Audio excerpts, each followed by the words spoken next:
era um encontro para mim, né, com o material. Ficou a pergunta na minha cabeça desde o nosso encontro.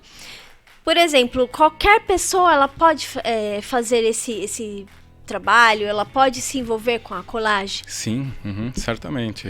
E é parte dessa libertação das amarras do mundo clássico das artes que o movimento também surrealista se propôs, né, na verdade, a colocar no modernismo ali.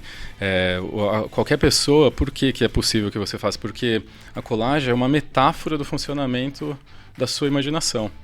Então, se você sentar e se propor a recortar uma revista e tentar rearranjar aqueles elementos, você vai ver que qualquer um vai ver alguma coisa dentro daquela combinação.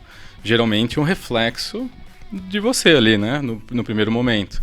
Mas ela é uma mímica, é uma cópia desse processo de como a imaginação funciona. Então, eu acredito que hoje esse retorno que está tendo da colagem e da collage, que é algo que está aparecendo muito recentemente, tem a ver com esse mecanismo que as pessoas estão buscando talvez pela velocidade das mídias, estão buscando um outro tipo de relação com essas imagens. Então é possível que qualquer um faça.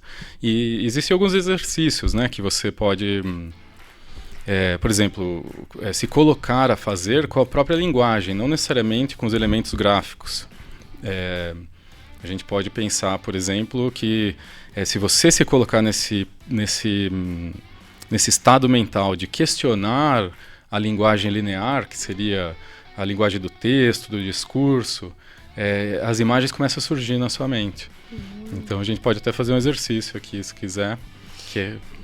Primeiro assim, porque às vezes a pessoa, quem não conhece seu trabalho e tá ouvindo, vai blá blá blá, vamos tentar mostrar uma imagem pra câmera e meio que o pessoal tem uma noção. Claro que não dá pra ver plenamente, mas olha só, uma das colagens dele. Fala um pouco desse seu trabalho, o que tem aí? Aqui tem basicamente, assim, a gente pode falar de vários elementos aqui, né? Principalmente a questão de estabelecer relações entre elementos que não aparentemente seriam relações. Por exemplo, aqui a gente pode ver, não sei se a gente consegue enxergar, mas tem uma lula aqui e tem uma cebola aqui, que ela tem o mesmo tipo de perna.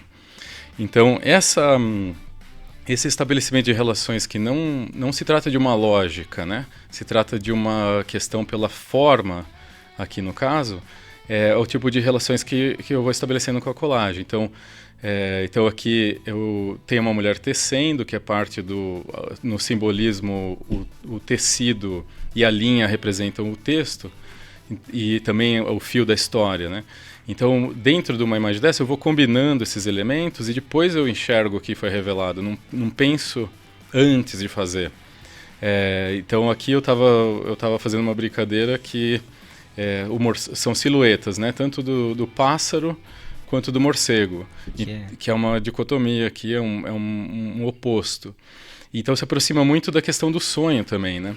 Como que quando a gente pensa na imagem que você sonha, essas conexões que são estabelecidas no sonho, elas escapam da lógica. Então o que a gente busca nesse exercício de combinar esses elementos é chegar nesse estado do sonho, que no movimento surrealista fala sobre a sonhação, que seria uma ação de sonhar e não uma passividade perante o sonho.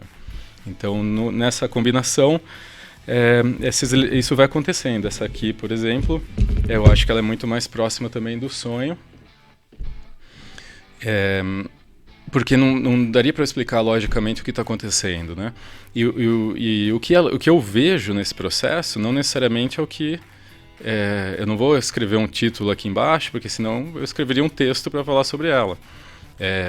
O que eu vejo é meu. A colagem, tinha um exercício que o grupo surrealista fazia, que era o seguinte: a gente se encontrava e eu trazia a colagem e os outros davam nome para o trabalho. Porque daí a gente consegue estimular a visão mesmo no outro e não se prende a títulos, não se prende a um discurso, não se prende à limitação do racional. O que eu vejo e o que ele vê pode ser bem diferente. Totalmente, totalmente.